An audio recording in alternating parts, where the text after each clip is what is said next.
Hello, everyone, and welcome. Thank you for joining us. Sorry that we're getting started on Ryerson time tonight. I know that I'm just trying to make things feel a little bit more like we're at home back on campus starting at 10 after the hour.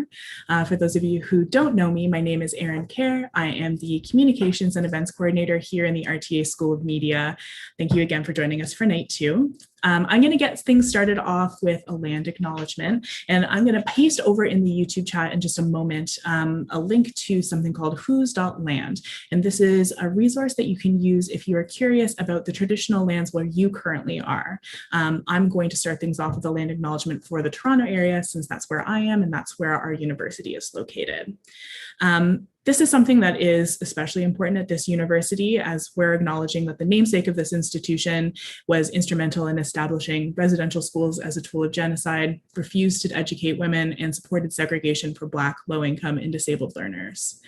Toronto is in the Dish with One Spoon territory. The Dish with One Spoon is a treaty between the Anishinaabe, the Mississaugas, and the Haudenosaunee that bound them to share the territory and protect the land.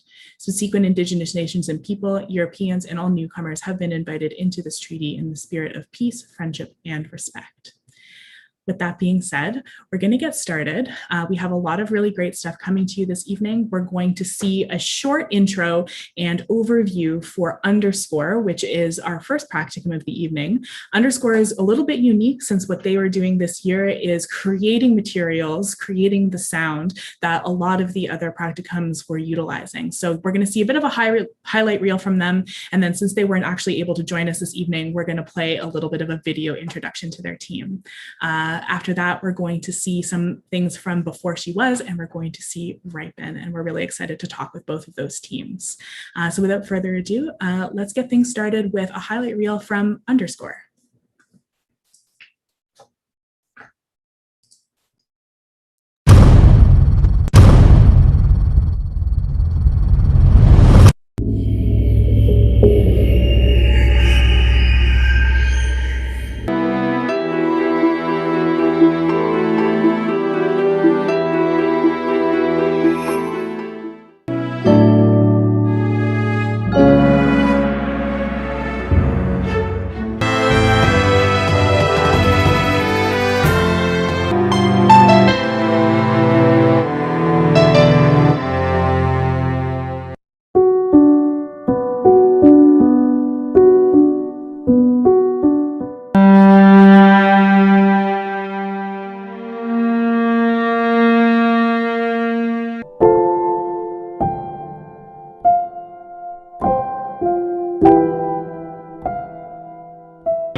Very Fast and Furious. We did really want to play that, though, because there was such an incredible variety of different vibes, different sounds, different types of compositions that were being used here. So we're really excited about that. And what I'm going to do now is I'm going to share a video in lieu of the team joining us, which we're really excited about as well. So please bear with me, and we'll get that rolling before we move on to our next practicums.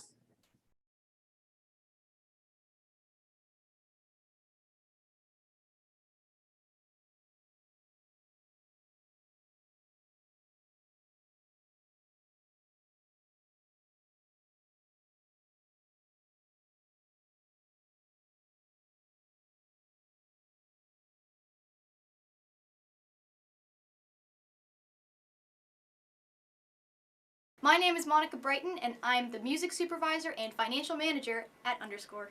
I'm Kyle Damji, and I'm the director of A&R at Underscore. I'm Everett Champion, and I'm the head of the legal department at Underscore.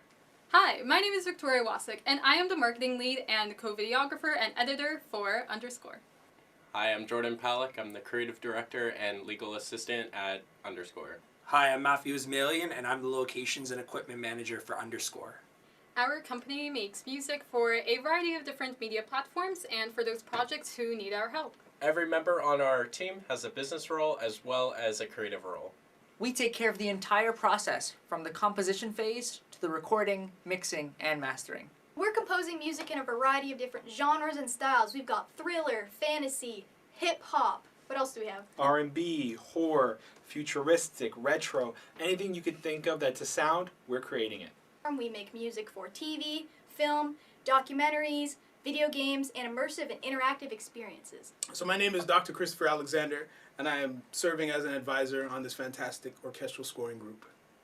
My superpower is being an ambassador for great ideas, great talent, and great potential. So my background in video game design, teaching video games, I can see the crossover between what it is you're trying to do with this project and how it manifests itself in the video games world. I'm currently working on a video game where I'm seeking orchestral scoring as part of it. So I'm also learning from you the different process and steps that I also learned in RTA, but how to help you engage with the video game side of things in addition to the traditional areas that you're planning on delving into. Secretly, I'm trying to push y'all into games, but you knew that from the beginning. How music licensing works is there's a copyright in the recording and there's a second copyright in the notes. So in order to get permission to use other people's music, you both need a synchronization license and a master use license. Because we're creating all of the original music ourselves, we function as a record label and we function as a publisher, which means we can give you all of our music easy. As director of A&R, I've recruited passionate musicians from across the country with instruments ranging from cello to violin to electric guitar. You name it, we've got it. What I've basically done is paired these musicians up with instruments and cues that match their strengths the best. Going forward, I'm going to be a musician resource, so that means scheduling. Questions and concerns are all going to be handled by me to ensure a seamless experience. But more than anything, I feel like we're just playing on the foundation we've built as a team, which is teamwork and detail-oriented. So what I did first, I went to our equipment distribution center and I took pictures of all the microphones we have available, and I sort of put them in a list and described what instruments they'd be good for. And then afterwards, I went into our multi-track studio and took measurements of the place and did a visual floor plan of all the important things, such as the outlets and the lights in the area.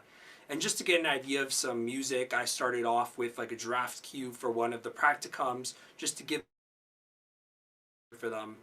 And just going forward, I'd like to do some demo recordings for the musicians we're going to be working with. And I like to coordinate with our A&R Kyle to make sure we know when people are coming in, how many mics and instruments we're going to be having at once, and just keeping the thing more organized overall. My main job is to be a liaison between our company and our clients. I met with each of them during the semester to help them develop and synthesize their musical needs for their project. I also helped the legal team draft contracts, as well as I also designed their company logo. As the marketing lead, I was in charge of branding and PR, so basically I established the kind of look and image we want our company to go for. So what I basically did, I created our own social media websites on Facebook and Instagram, and I would constantly monitor, post, and update on those said websites so our viewers and the people who are collaborating with us know exactly what's going on. I also created our own website where we will dedicate it to just our photos and videos with the said projects that we're working on, so they can know what exactly is going on and how far our progress has been. And then as of September, my creative role will be shooting and filming our docuseries and then editing it and putting it together so people can know exactly what happens behind the scenes and what composing looks like and creating music for other people. My role as the head of the legal department for Underscore, I've been coming up with contracts and mutual use agreements that we've been curating to give to groups so that we can work with them legally and create music for their projects. More specifically, over the last few weeks, I've been meeting with groups to come to a happy medium that we can A, provide them music that we like and that they'll like, as well as be legally protected and own the music that we've been creating. As well, I've been curating and creating separate contracts for these groups to specify their exact needs and that we can come to a legally happy place. I'm the music supervisor and financial manager here at Underscore. It's my job to oversee the compositional process and speak to investors to ensure that we have a budget to meet our clients' needs. I also sit in during spotting sessions, negotiate deal points with directors, and am the conductor for musician rehearsals before the musicians come into the studio. I make sure that we have the songs for the clients written, recorded, and delivered to them on time.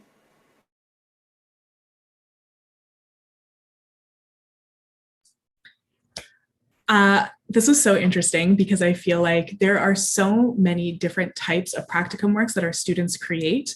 And it was so good to see something that was a little bit different, something that's super collaborative in a different way than we normally see from our students, something where it was really about supporting community members, taking different types of skills and applying them. And I personally am just a big audio person.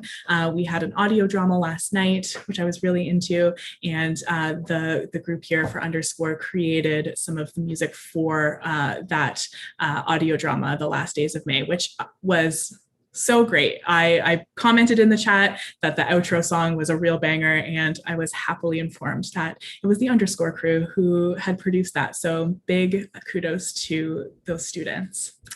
The next thing that we're going to see tonight is our next feature is Before She Was. I'm going to give you a little bit of an intro to what you can expect before we get rolling on it. Before She Was. In the small town of Maplewood, teenager Jessica Wilson begins questioning everything when a peculiar man named Ronnie Jackson shows up on her doorstep claiming her whole life has been a lie. Looking forward to seeing Before She Was.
Jessica, Daniel's downstairs already. You're gonna be late. Hey, Daniel, I found those LSAT books you wanted. Oh, thank you. I've been looking forward to reading them for a while. But first, would you please go get Jessica? You know how she is. Yeah, I know. Thanks, Tracy.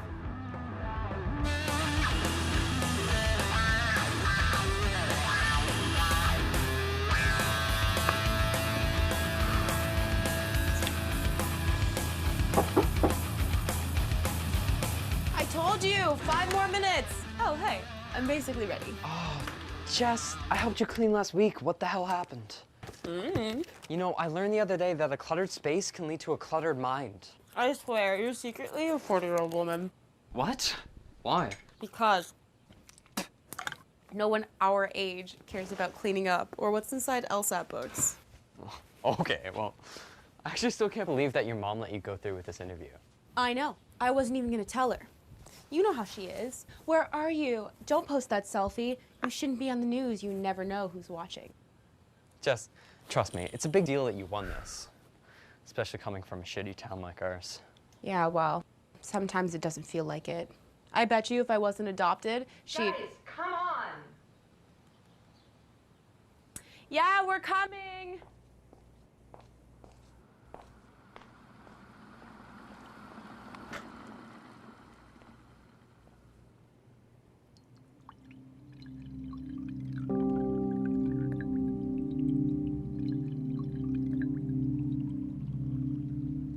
It's a big day for a girl. For God's sakes, Robert, I told you a million times not to sneak up on me like that. Well, listen, if you want me to make a speech every time I enter the room, I'll gladly do it. Come on. What's the matter? I don't feel comfortable with Jessica being on the news today. Why? No. No, our little girl, she doesn't look the same anymore. All it takes is one time for some freak to see her and we're... For who to see me? Your mom is... She's just nervous for you today, Jess. Why? Because it's not going her way for once? You always have something smart to say, don't you? Yeah, basically. Well, are you sure they said to meet at Maplewood Park for the interview? It seems a bit odd, doesn't it? Yeah, they said they're still limiting the amount of people. Jessica, how many times have I told you to get rid of that thing? Do you think I keep count? I'll toss it when I'm over it. You promised me so many times that you were gonna stop doing it, and what? Nothing. How can I even trust you, Jessica? Look, it's my last one and it's basically done. So we'll just toss it. Happy? I am. It's better for you to stop now before you get addicted to them. I've told you before, I have Have an addictive personality and regret many things I've done in the past. I know. Exactly. Well, now, don't get nervous or anything in front of all those cameras. I'm sure I'll be fine. Love you, Dad. Bye, guys. Love you. Love you.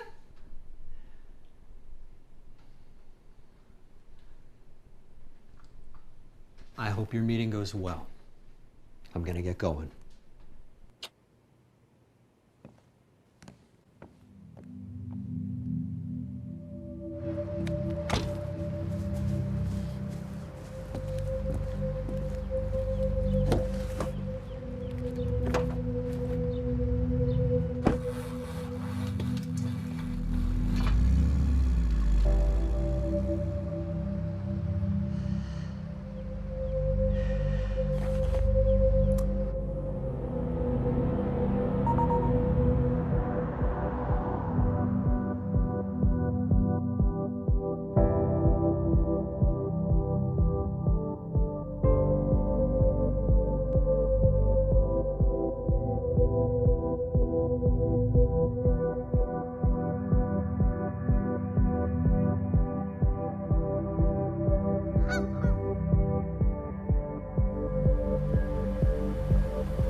Okay, this is awesome.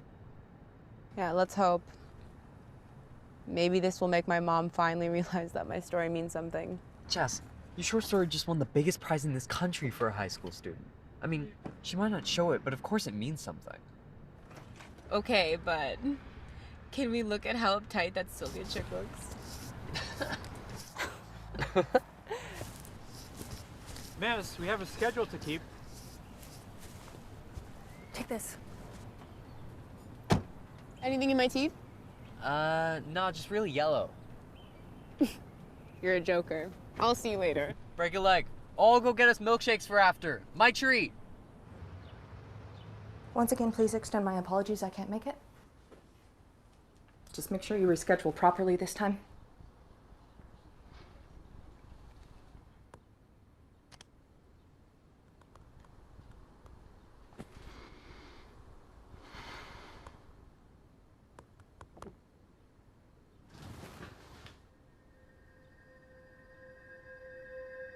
Come on, Tracy. Fuck.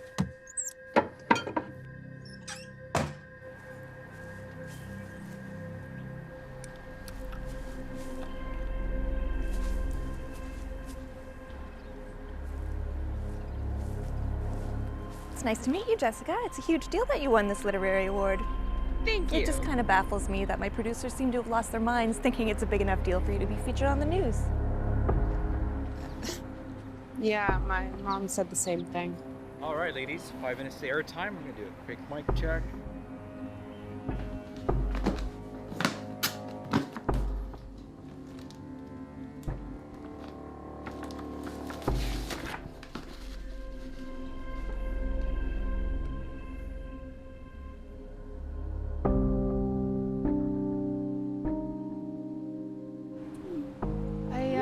I'm excited for the opportunity.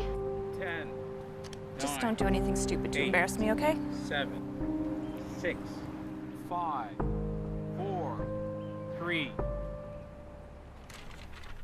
I don't know what you want me to tell you. I have 7 years experience owning a shop, so what more do you want me to say? Hello? Hello? Fucking asshole.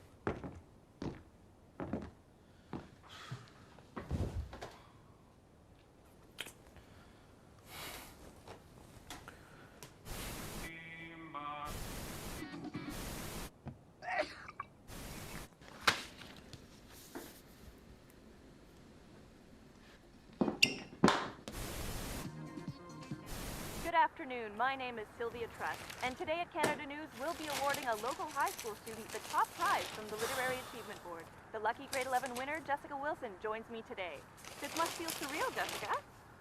Yeah, I'm still trying to process everything. I'm sure you will soon. Students competed from high school to high school, and Jessica's story came out on top. Alongside your win, you and Maplewood High School will both receive a check for $5,000.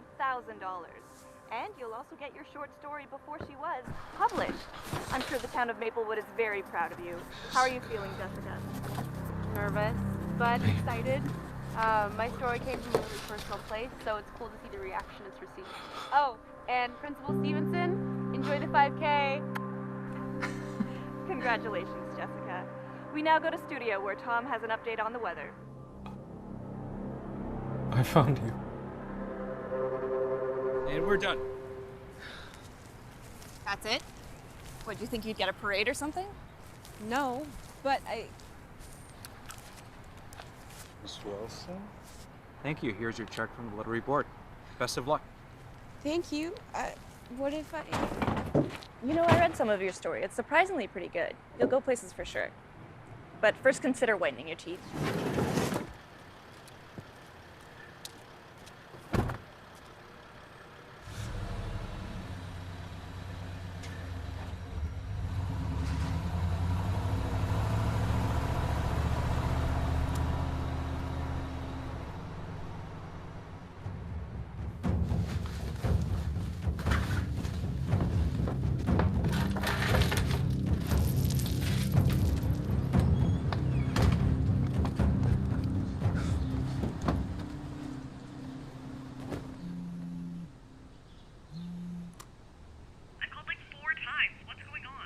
No, listen, I found her, baby.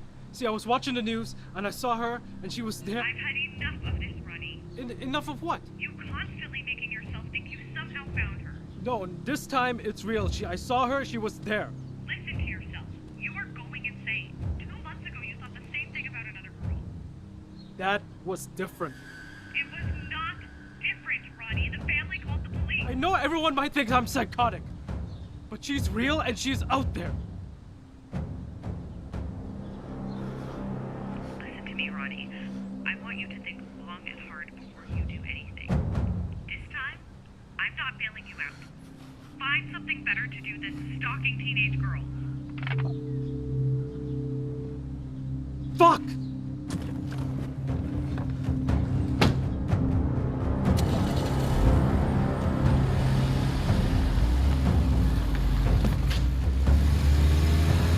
Alright. I'll give you this one, Jess. You know, skipping today was kind of worth it. Told you. Yeah, it's chill, but you know, I'm never gonna do it again. I still can't believe that news lady was that mean, though. She definitely needs to get laid. And speaking of getting laid, did you and Luciano go on your date last week? No, I totally copped out at the last second. Daniel, you've bailed on him 3 times already. He's gonna think you're not into him. I swear I am. It's just, I get so nervous because he's, you know, he's into sports and he's got a lot of friends and I just... Hey, if I have the balls to be on TV today, you can grow a pair and ask him out. Yeah, I guess. You know, I'll text him when I get home, okay? Good. Hey, wanna go hotbox your car?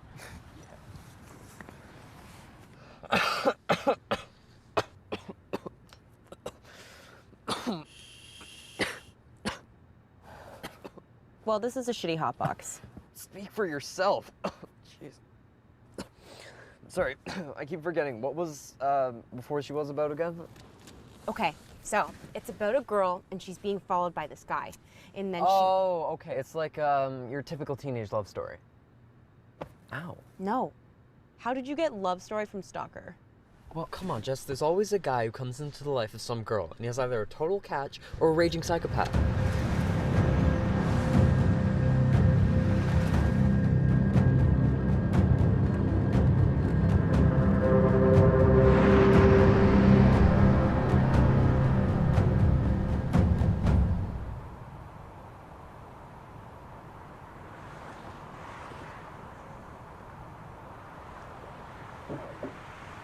Jessica. Maplewood, Maplewood.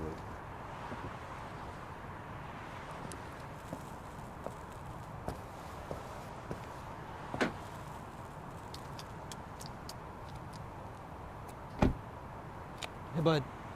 Do you mind if I bum one?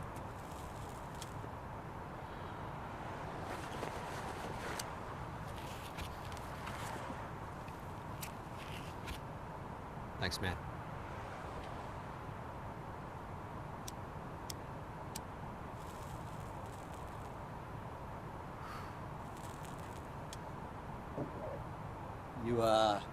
You from here? I haven't seen you around. No. From Toronto. Nice. The big leagues, eh? Something like that, yeah. Guessing you're not much of a smoker, are you? No. No, I'm not. Only when I'm stressed. I get that. My daughter, she was on the news today. Big deal for the family. Oh yeah, what for? Well, what she wrote the story before she was. It was really good, and she won this national award. Her mom and I were really proud of her. Shit. It's the wife. You know how it goes. Anyway, thanks for the cigarette. It's nice to meet you. You have a good time in Maplewood, okay? Yeah, thanks.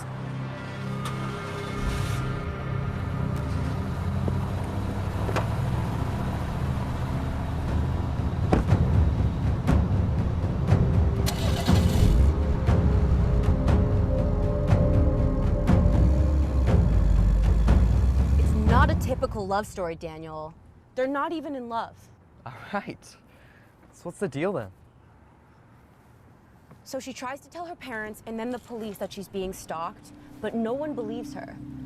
So she ends up becoming so obsessed with trying to convince everyone that he's real that she ends up taking matters into her own hands. Ooh, that's spooky. So what happens next? If you read my book, you'll find out. All right. Well, as the famous writer Edgar Allan Poe says, that all that we see or seem is a dream within a dream. How did you know it was from my dreams? Getting dreams about being stalked?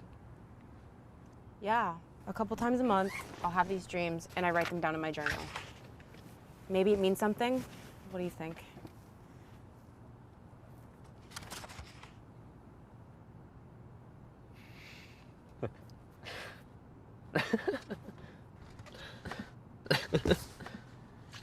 Come on, Jess. I mean, I get dreams once a month about my teeth falling out whenever I look in a mirror. I doubt these mean anything.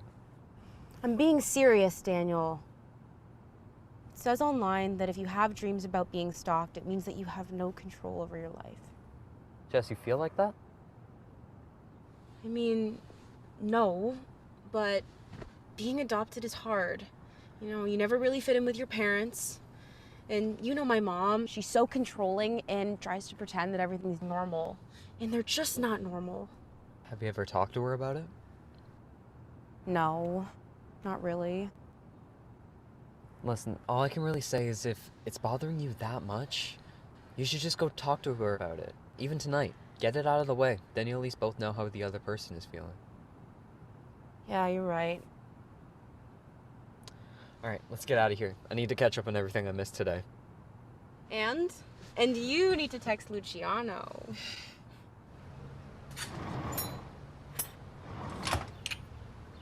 Hey, how'd the meeting go? What meeting?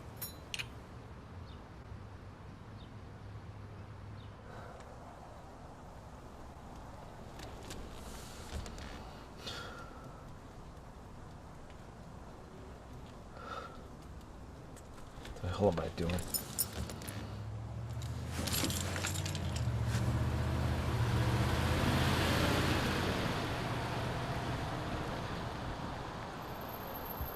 Luciano. I would do anything for you.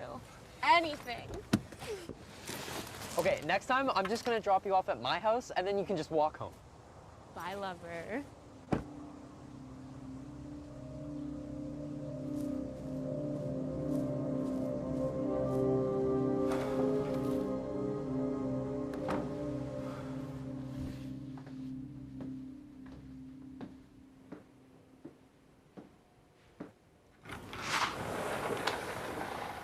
There's our future author. Hey, Mom, I need to talk to you about something. Okay, but first, Robert, did you get my wine? Yeah, I just left it in the car by accident. Okay, well, I'll be right back. Jess, I'm gonna run inside and grab the tongs. If you could put the buns on, I'll teach you how to grill.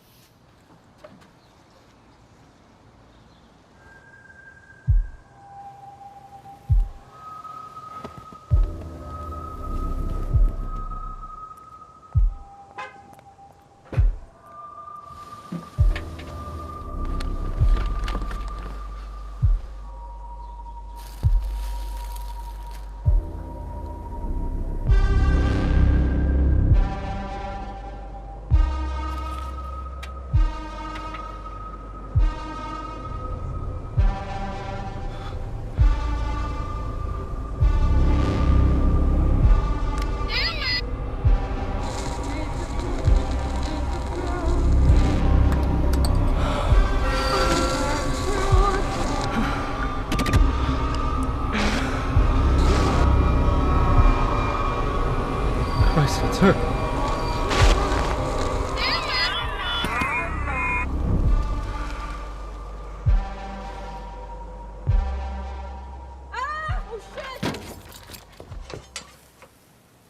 Jess, I told you light heat. It was light heat, I swear. I leave you both for 2 minutes and you practically burned down the house. It was Dad's fault. Hey. What's this doing on the floor? I just picked it up for a baby shower today. Sorry, it fell out. And you didn't think to pick it up? Look at it, it's dirty now. Well, don't worry, Trace. Look, I can just dust it off. It's brand new. Jessica Shayna Wilson, you never have any respect for the things I do or for this family. I never asked for any of this. You blame me for everything. Come on, Jess. The burgers are cooked to perfection.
Fuck it.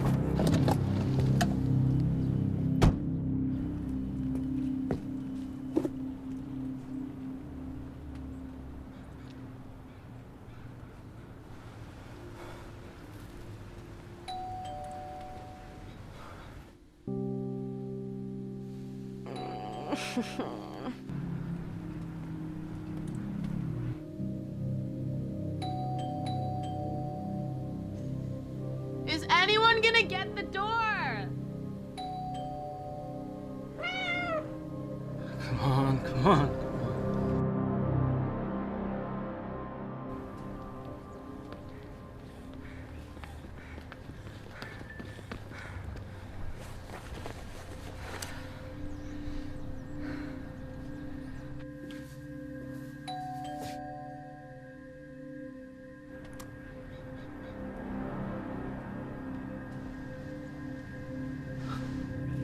No.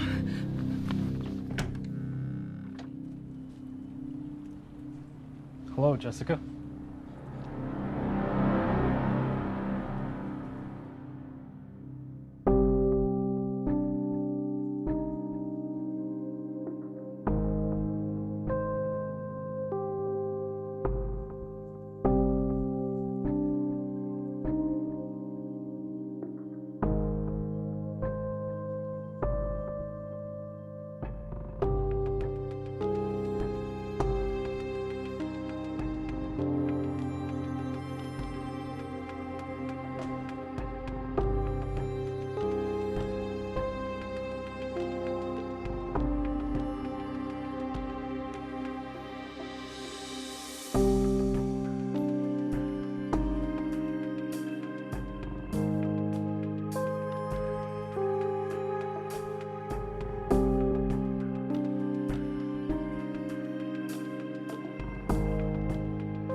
That was amazing. I personally am extremely into a cliffhanger and I have a lot of questions. So I'm going to invite the team member from Before She Was to join me here on screen. And I think we have a handful of questions already rolling in from the chat. Let me just get them in here. First of all, I just want to say while we're waiting for the video to start, that my favorite thing about those credits is the thank you to Salad King at the end. I feel like this is the most Ryerson thing of all time. And we're going to get started with the Q&A. So introduce yourself and tell us what your role was on this project. Thank you, Aaron, for that introduction. My name is Pranika Raj, and I was the director Before She Was. Amazing. The question that I have right off the bat, and the first one that came in from the chat over on YouTube was, what inspired this story? Tell us a bit about, where this concept came from, where this narrative came from. Yeah, I actually did not write the story. Our writer, Denny, did. He's unfortunately not here today, but I know he is just a big fan of psychological thrillers and just like kidnappings and it just like all these kind of stories, even like myself, like was really interesting growing up reading about it. There's just so much like suspense and mystery. So I think that's what drew Denny to write a story like this. Yeah, absolutely. I feel like, I mean, it's been happening for a few years now, but this really big moment that we're having in this sort of true crime, psychological thriller has been like huge in pop culture. And what I really admired about this project was the way that it didn't feel like super salacious or anything like that. Sometimes I feel like when I'm watching this type of media, I feel a little bit like, oh, this is really intense, and I feel almost a little bit guilty. But I think that there was such an interesting tension between our main characters and this mysterious person who is following her around, and that ultimately we don't really know the truth about anything. I'm wondering if there are any additional, like if there's a follow-up that's intended, or if you really want to just torture us with the cliffhanger of it all. I mean, it is a pilot episode, so it is meant to draw viewers in.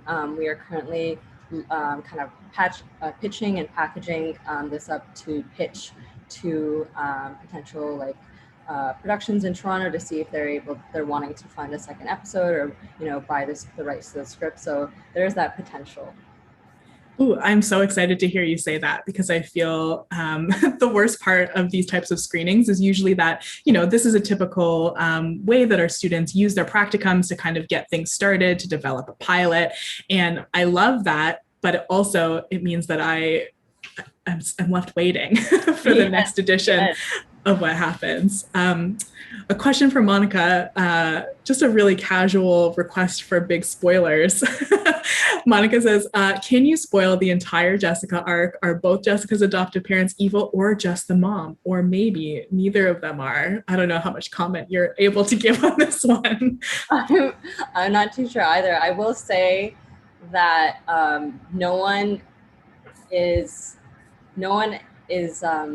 what they seem, and the story we have in the works is full of surprises, and it's not. Again, with the Ronnie character, we wanted to paint him at the beginning of the episode as someone very stalker-like and kind of creepy, but near the end we kind of see a softer side of him. So there are going to be a lot of more arcs like that in the season.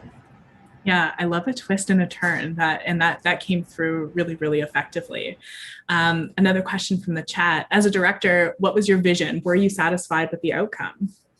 Yeah, I think I'm so grateful to have been chosen to direct this project. I had a wonderful team.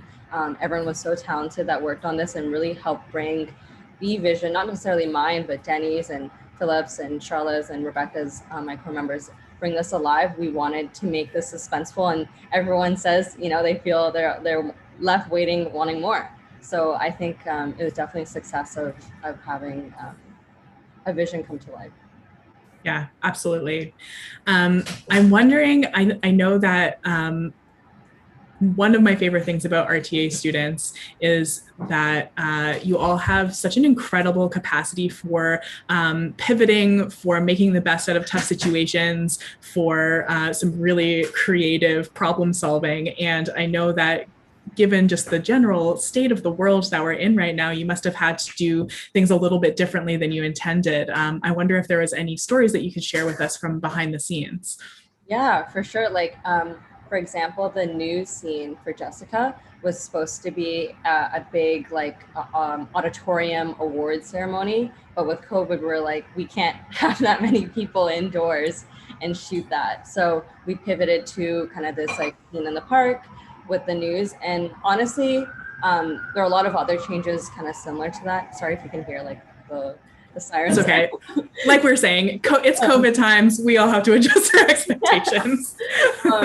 But yeah, I think it made the story, we had to make the story a lot simpler in a lot of senses. And I think that was better because we got to the core meaning of the story and what the purpose of each scene was, instead of kind of going in the big kind of looking at making it look big budget or more than it is. I think we just got to the core of the story more. So it was honestly a bit helpful in some ways. Yeah, amazing. I think the last thing that I'll leave us with is, unless there are any last minute questions from the chat, I'm wondering if you could share a piece of advice. Hindsight is 2020. You're kind of finishing up this practicum project, this really successful piece of media. And what advice do you have about this experience for either more junior RTA students or even incoming RTA students? Yeah, I think my best advice is like, if you want to go out and be a director, be a producer, be an actor, anything, you have to go out and do it. And you're not always going to get the role that you want. And sometimes you have to make that role for yourself. And you can easily do that. There's a lot of passionate people wanting to do different things adjacent to you that can help work. And I just encourage everyone to just go out and try what they want to do. Amazing. The last thing that I'll leave us with is, where can we hear more? When we eventually get the news that this has been picked up and we're going to have many more episodes, where can we go to find out about that? Of course, you can follow Before She Was on Instagram. We post updates there on anything that's happening. But yeah, I think or you can follow me on Instagram or any of our core team members. But yeah, that's basically it. Amazing. Thank you so much. I really, really enjoyed that. I can't wait to hear more. So our next project for this evening is Ripen. I can't wait for this one. We're going to hear a bit from the creators of Ripen after the fact, and we're even going to have maybe a guest appearance from some of the actors. So to set you up for what you're going to hear from us about next, Ripen is a short dramatic film about Jason, a Vietnamese Canadian who finds out that he has to work an extra shift on the night of his young daughter's birthday, inevitably forcing him to bring end to work. Upset with her father's recurring false promises, she decides to teach him a lesson. Please join us for Ripen.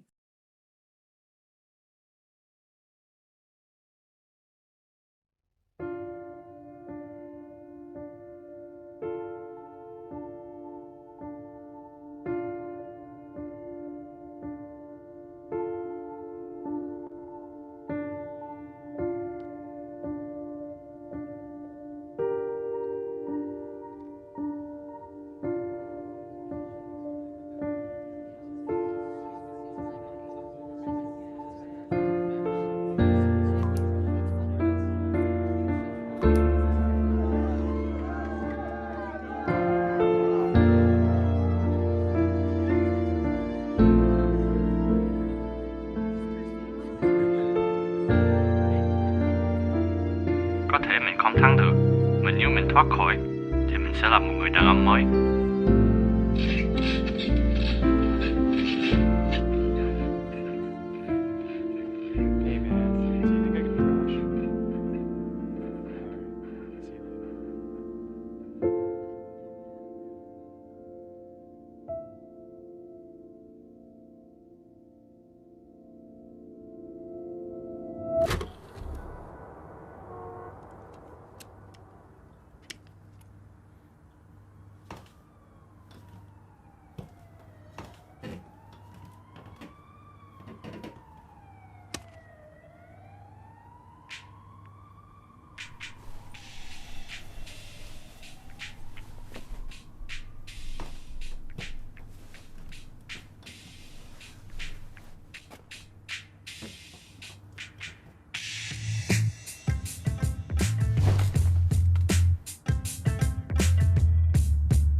Hello. Jason. Oh, hey, look. Bác dẫn cháu gì về nhà vậy? Bác cần cháu làm việc thêm giờ tối nay được không? Không được. Vì thằng Johnny bị bệnh rồi. Johnny's lying. Thiệt mà, bác cần cháu giúp. No. I can't work tonight. Yeah, no. Ủa, cháu không muốn làm việc ở đây nữa hả? Có dưới một ổ bánh mì phía sau đó. Ăn đi rồi tối nay đóng cửa sớm được đó.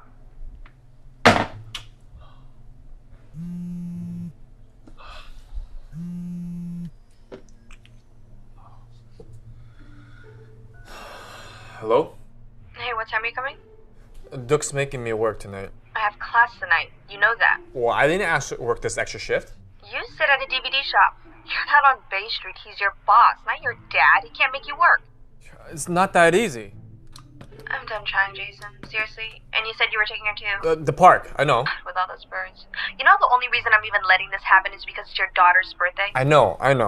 You're meeting me at... 6, I know.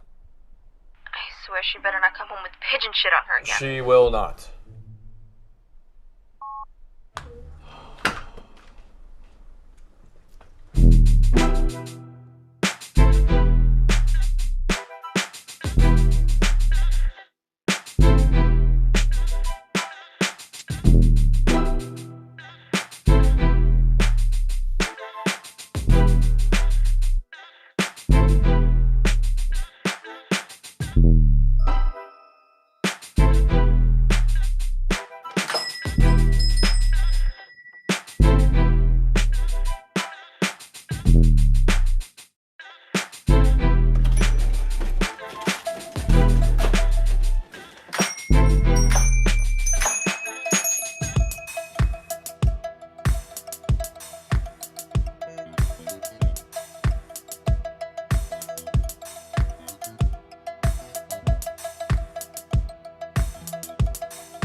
She almost left. She had a big test today.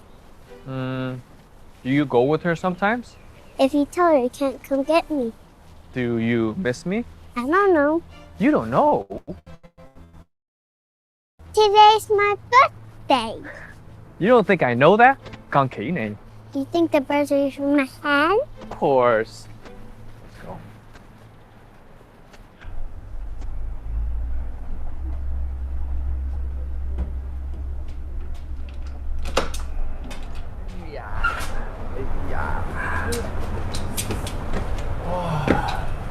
Why are we here? Coi đêm nhiều nổ á. Lưng của ba đau.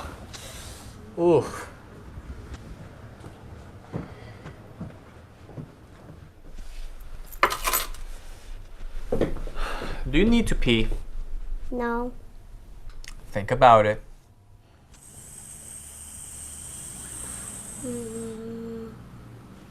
Okay.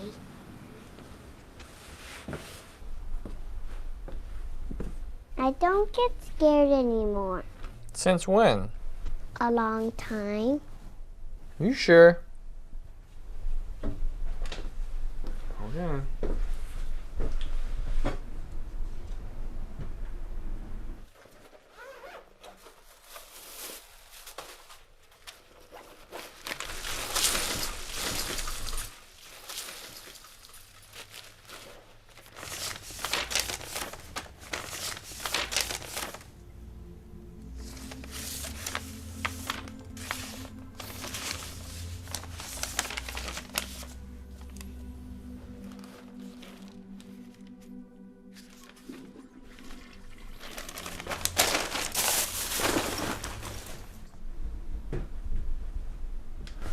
Con rửa tay chưa? What? Did you wash your hands? Can we go now? You know what? It's getting pretty dark and chilly outside. Why don't we stay inside today? I actually heard that birds sleep earlier than people, so maybe we should go on another day in the morning when they're awake. You said that we would go today. I passed by the park today and I didn't see a single bird. You're always loud. Come on.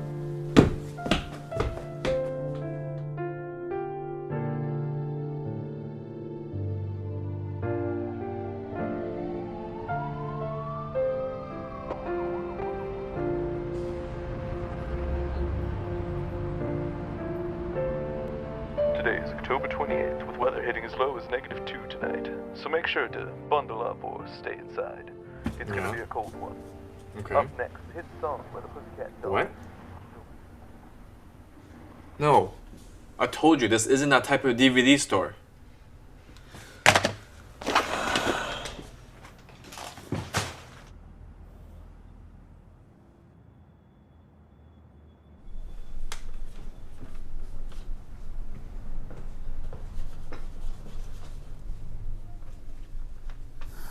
You see?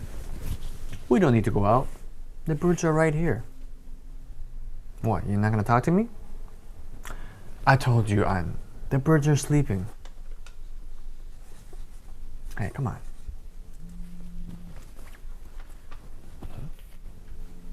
Hey, I think our food's here. I'm gonna go get it.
An, I'm locked out. Can you open the door?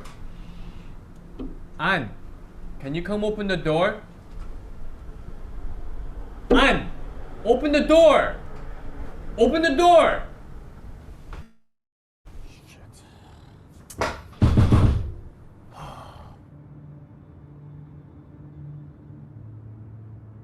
You think I'm trying to break into this place? A fucking DVD store? Fuck off!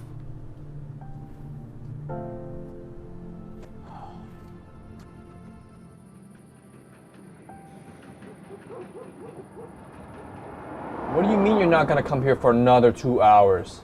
Cháu không để đứa bé ở nhà một mình được hả? Đó là cháu phải nói cho bác biết chứ là đêm nó ra tiệm. Mà có để lò sưởi cho nó không? Tại vì bữa đây lạnh lắm đó. Và người đi ngoài đường nghĩ sao về tiệm mình lúc thấy cháu ngồi trước cái tiệm. Fuck your shop.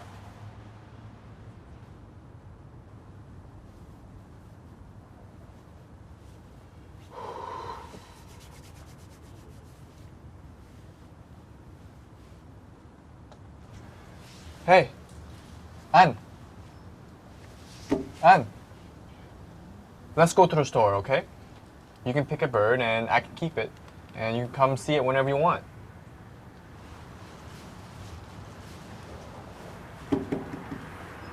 Hey, what are you drawing?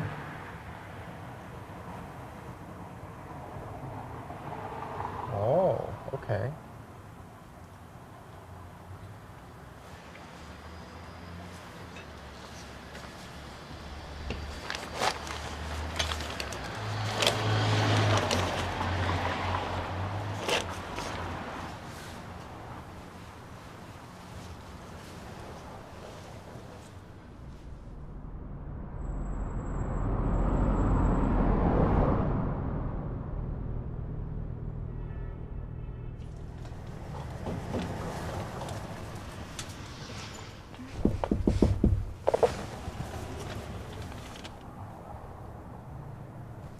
That doesn't look like me. Well, maybe you should let me take a look at you then. Ah, there she is.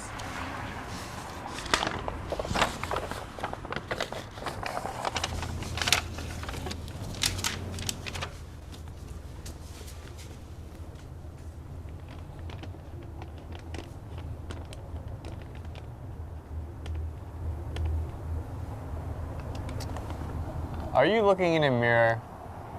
Because I can't see a difference. What does that say? This is your name. No one writes it like that. They write it like this. Well, this is the right way to write your name. How do you write yours like that?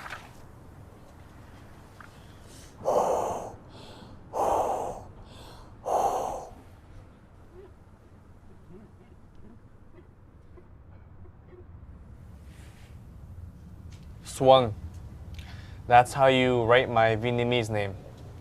That's how you say that?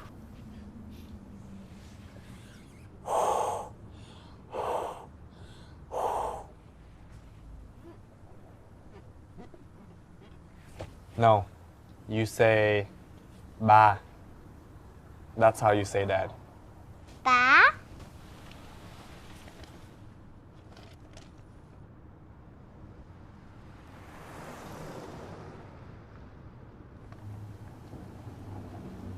Ba?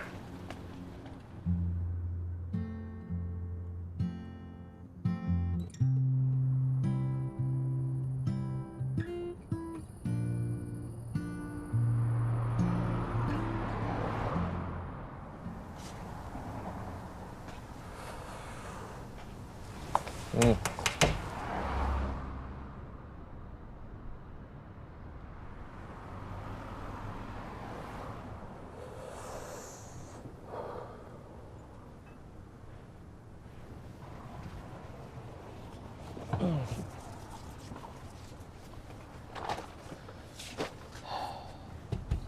Can you please eat? Okay, how about this? I'm gonna leave it here and then walk away so you can go grab it. Sound like a deal? Mom packed me dinner. Why? Mom doesn't trust you. Go grab your food.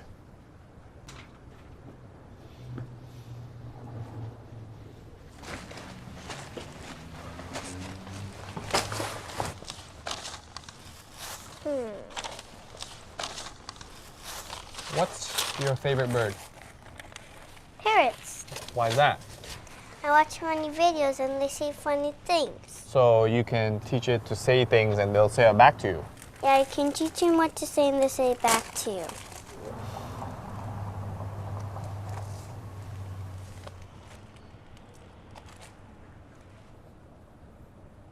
Sour?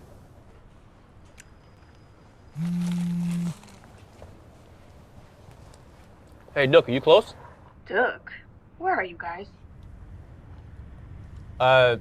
Sorry, what's up? What's up? Where's Annie? Beside me? Do I hear cars? Are you away from the park? Jason, let me talk to her.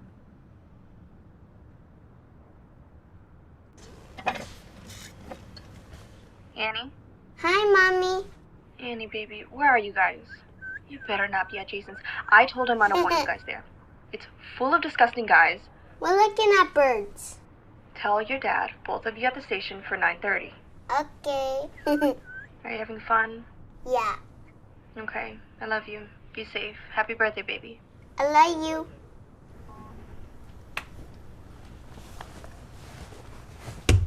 You're gonna have to open the door before 9 or we're both gonna get in real big... Can I have your colors?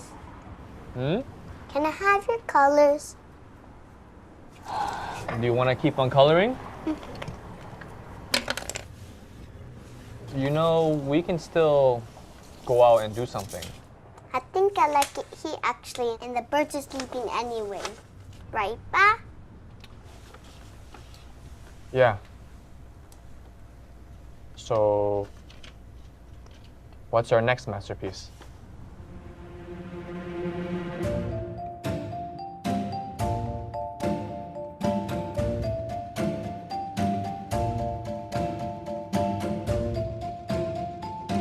Okay, and 3, 2, 1, and time. Okay, you win. So what did I say again? $5? Are you 5 today?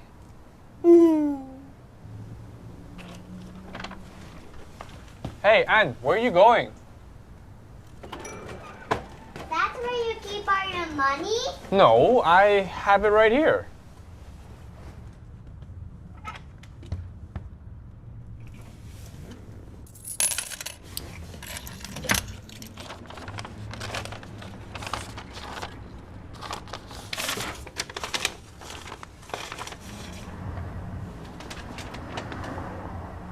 This is for me? Really?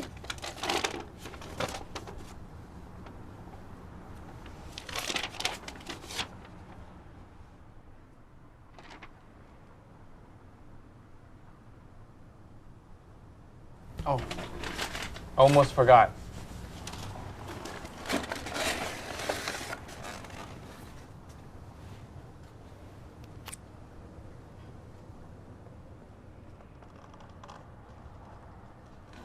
Happy birthday to you. Happy birthday to you. Happy birthday to Anne. Happy birthday to you.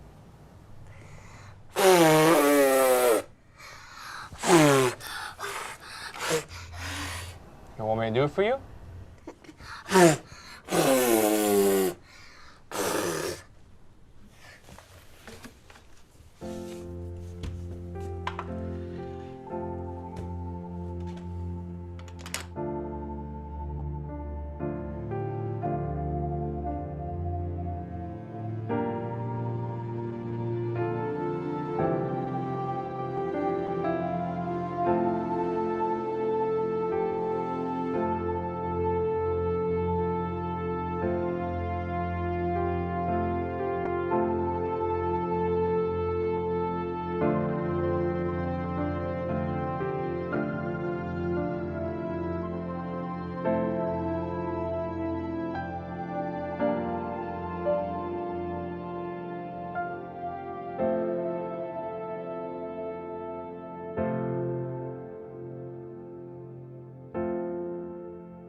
When I was younger, I thought everything would work out, everything would be just fine.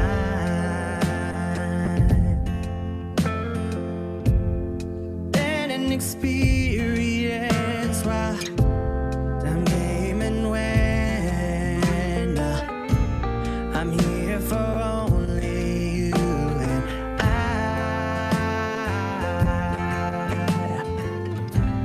I want you beside me.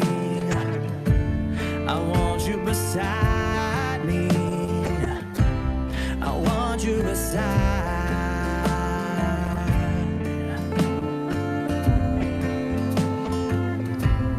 I want you beside me. I want you beside me for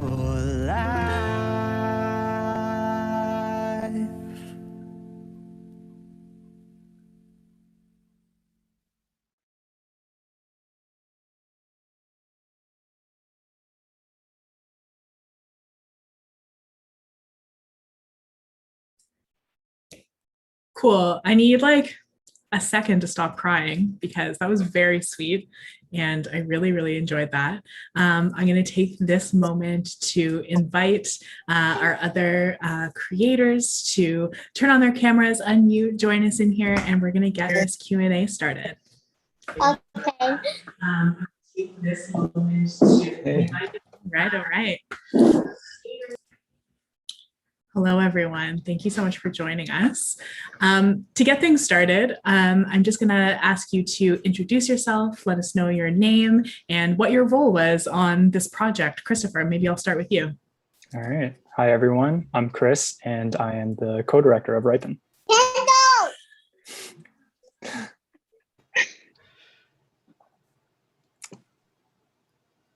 And I'm Zipporah. I'm the co-director as well and writer of Ripen. And I'm Alex, the director of photography for Ripen. And I'm Malini. I'm the creative lead for Ripen. And I'm Rachel, and I'm one of the producers for Ripen. And it looks like we have a couple of extra guests. Christopher, I wonder if you might be able to introduce them for us. Yeah. So Fee is our leading actor, Jason, right there. Do you want to say hi, Fee? Hey everyone, sorry for being a little bit late. I was having technical difficulties, but now I'm here. I played Jason in Ripen, thanks to Christopher and Zipporah, of course. And Kendall, do you have your camera on? I haven't seen her in a minute. I just changed the setting. You should be able. Oh. Hi, Kendall. Hi. Look so much older now. Oh, this is super exciting. We don't always get the pleasure of having the actors join us.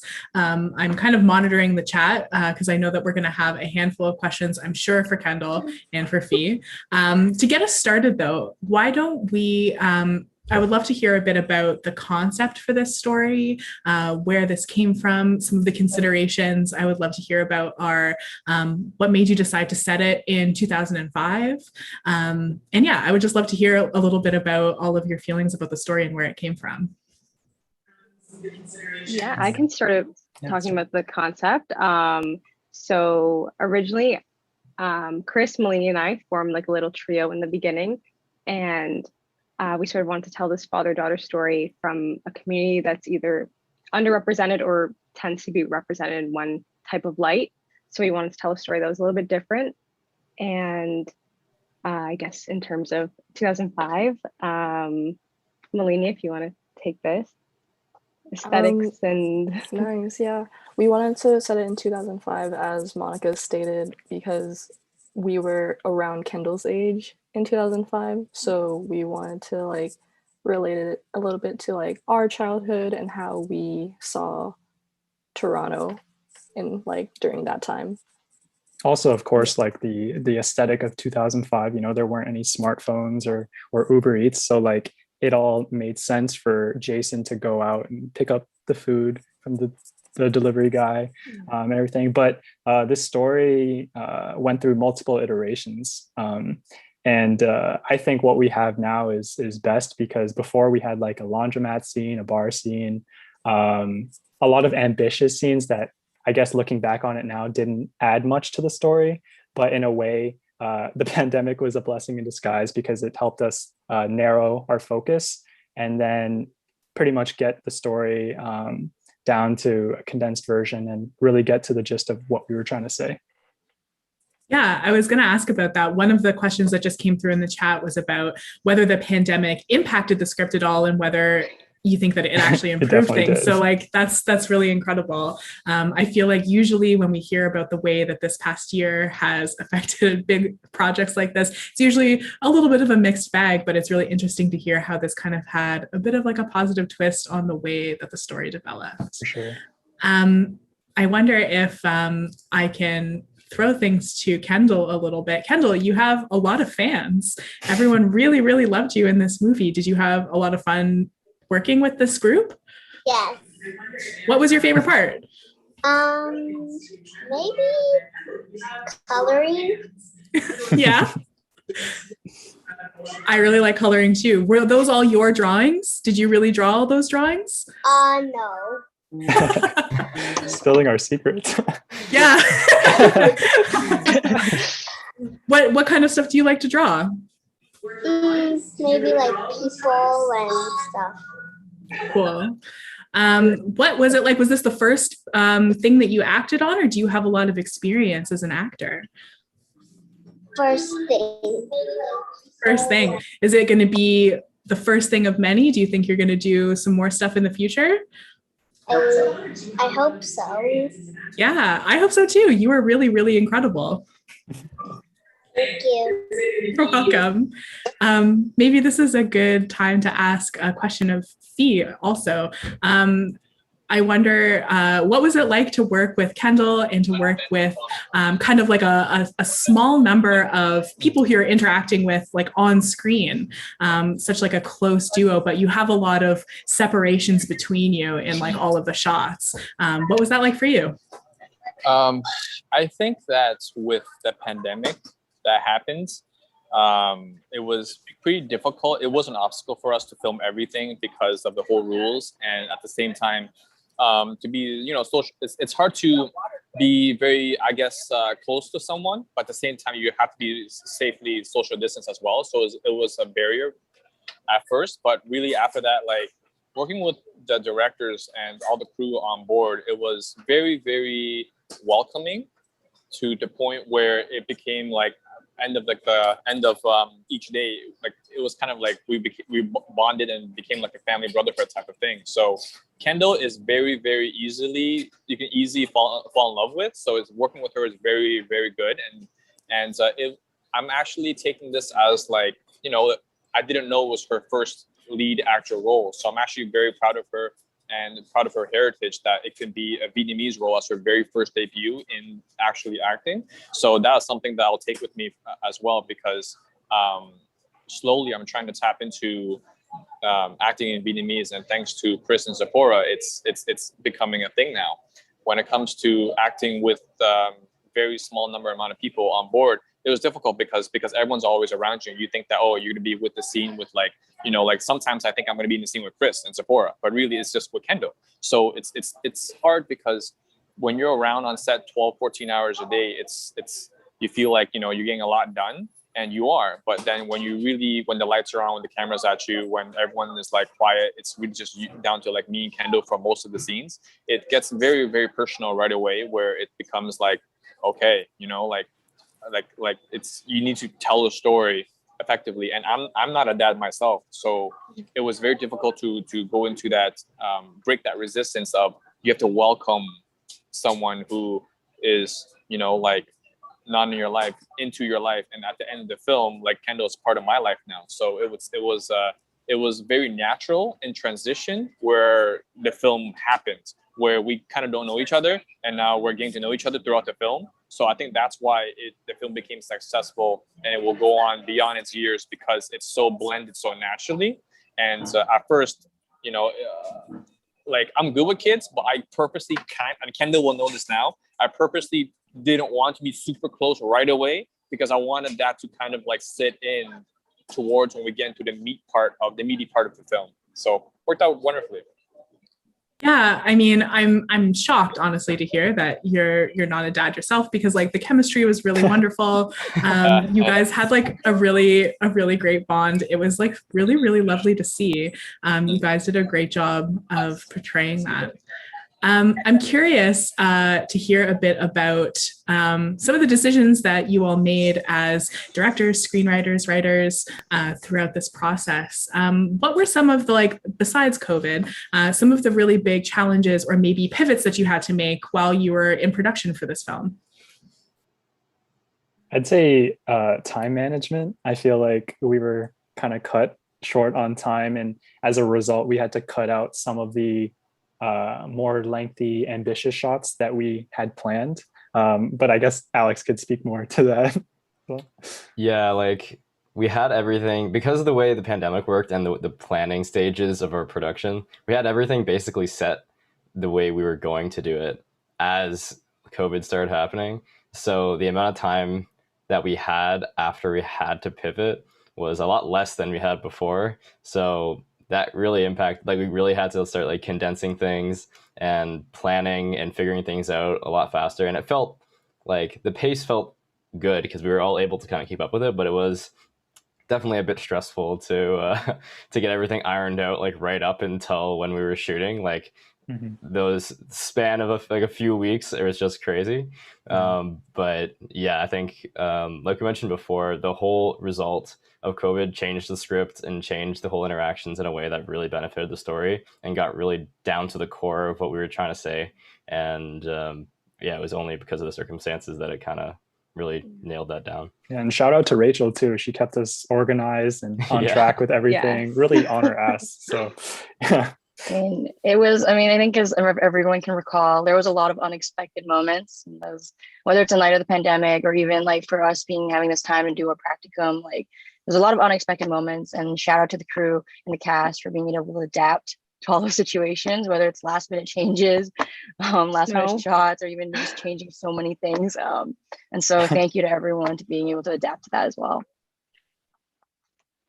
Yeah, amazing. I have one specific question about one of the scenes, something that I noticed. I'm curious if it was an intentional framing of one of the shots early on when we first see the duo go into the DVD store. There's a shot of them speaking to each other, but they're separated by the DVD rack. And I noticed that right away. I was like, ooh, this is really interesting.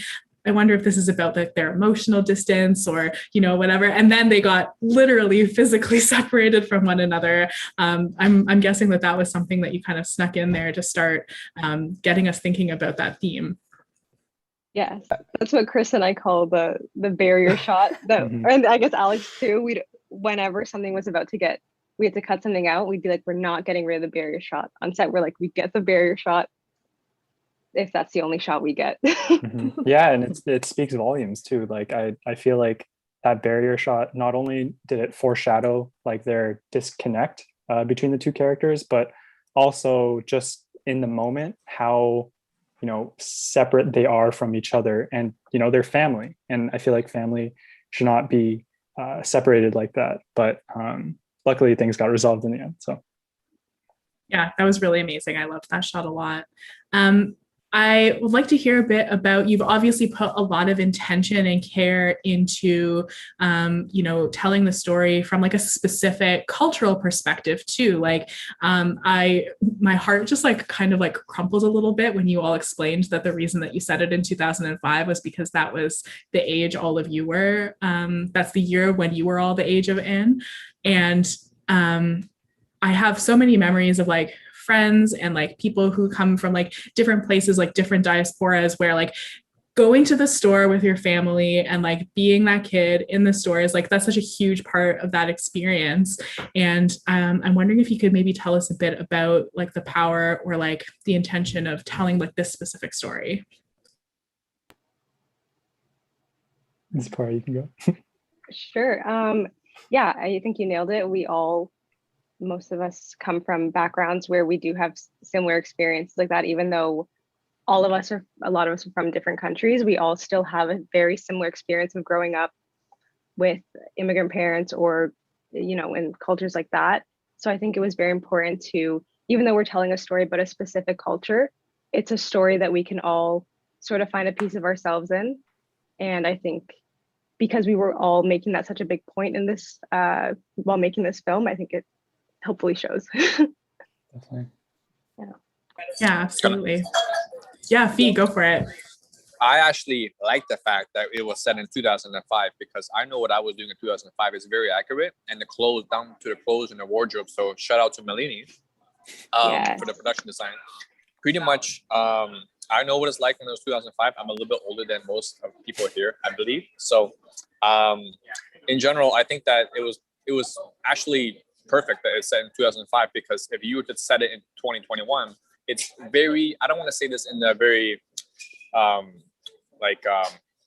guess it's not disrespectful, but like I think it's easier to get distracted in 2021 with iPads, electronics, and it's easier to you know, like shove a scene in there, be like, yeah, just let's not have them pay attention to each other because of cell phones. Back in 2005, cell phones are not that interactive, and you can't really text and chat and FaceTime, and there's not that many distractions. So there's no reason to be separated from each other. It's actually 2005 was a time where everyone was together. You went outside and, you know, like you had to phone call each other to meet out somewhere and then meet up. So there was no distractions back then. Whereas now it's too many. There's excuses not to phone call. People they prefer to text over phone call now. So I think that that plays a major role, and it was executed perfectly to the point where it's, you know, I was carrying the CD Walkman.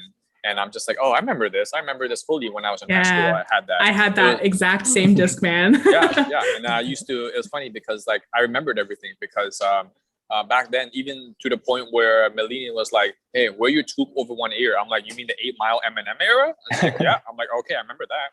And then the CD player, I remember in high school, I used to carry a couple of different CDs in a CD pack and just switch them out before the MP3 phase came out and the iPod Touch came out. So I think that the setting was perfect because it's no excuse to separate from one another, and it plays, I guess it plays more to, I guess, the older audience too, because of nostalgia of what was around. Yeah, that too. He definitely. is literally Jason. Yeah. I mean, I think we're probably the same age because I was 16, I think, in 2005 or 17 maybe in 2005. I don't even know what I was when I was 16. I mean, I'm turning older next month. I'm turning 32 next month. I don't know about that. Okay. So yeah. But yeah, I totally agree. The nostalgia factor was definitely there for me. Like all of those set pieces were like really specific, that they harken back specifically to that time. You did an amazing job on that. Malini, it sounds like that was your kind of role here. And there are people in the chat all kind of exclaiming that they thought that that was really accurate, that you did a really amazing job at embodying that 2005 aesthetic. So the question here is, were there any challenges in getting those kinds of props or clothes or like any of those specifics? Yeah, so when I was grabbing all those props and clothes, I was actually pretty worried because it was during quarantine, so not all of the value villages or like the shops are open. So basically when that whole first lockdown went off, I guess, I went immediately to the value village. I got my friend Ryan to drive me there, and we just like did a bunch of like scouting of different like pieces that I had to pull out from. I probably went to like 3 different value villages across the city just to find like the perfect like backpack, and I went through like several different versions of what I remembered to be like popular bags when I was like a kid. Yeah, it was really successful. You did an amazing job. I was there, I remember it, and it was like going back in time. So it was perfect. Even the paper bills. Sorry, yeah. Found old Canadian bills, which was that was a really big struggle as well. I saw a joke in the chat, but maybe it wasn't a joke, that you had to go all the way to Mississauga for those. Yeah, I had to go all the way to Mississauga to get like $20 Canadian paper bills because Mississauga, yeah. So it was just difficult because not a lot of prop houses are allowed to sell Canadian currency because it's kind of like illegal to show like, Canadian currency that's like not real. So since the paper notes are all gone, the rule is that we're only allowed to show around like 40% of the paper bill on screen. So even though we had them, we still had to like cover it just a little bit so that we didn't get like flagged for anything. But hopefully it comes off looking as real. Yeah, it absolutely did. That's a really interesting, like these are the things that like people don't think about, like they don't know all the rules, all the little things that you have to kind of consider, all the regulations that you have to follow. So that's like a great piece of trivia. I know that I heard from you before we got started tonight that there are a few things coming down the pipeline in the future for Ripen that you're showing perhaps at a film festival or two, or that you're in consideration. Can you tell us a bit about what's next for the project? Yeah, so we have submitted to a couple film festivals so far, and we're just waiting to hear back from them. But for people who weren't here today, they'll be able to hopefully attend an in-person screening. That's something that we're really striving for, maybe in August or whenever it is safe to do so. But yeah, hopefully we can make that happen. It's really exciting. I can't wait to hear more about it. Where would I go, and where would all of our viewers go to hear about what's happening next? They can go to Ripen Film on Instagram and Facebook. Awesome. Thank you so much. Any last words? Kendall, Fee, anyone else? Thank you for everything. Thank you. Yes. Thank you guys. And when will there be a sequel? Chris and Sephora, when will there be a sequel? Are you talking about Ripe? Because Yes. that will be maybe next year. yes. There you go. Ripen and now ripe. Exactly. Exactly. Perfect. Amazing. Well, I can't wait to see what happens next. I'm really looking forward to seeing what happens with the project and what you all do next, especially Kendall. Thank you to everybody who joined us for this little mini practicum screening of these 2 nights of projects. You can find some of these things. Keep an eye on our YouTube channel. We'll put some of them back up. Some of them, like this project, which are in the running for some film festivals. There are rules around that, so you'll find them back up on our channels maybe someday, but head to those social handles so that you can find out what's happening next with Ripen. Thank you again to everybody. Have a great night. We'll see you next time. Thank you. Thank you. Thank you. Bye. Bye. Bye.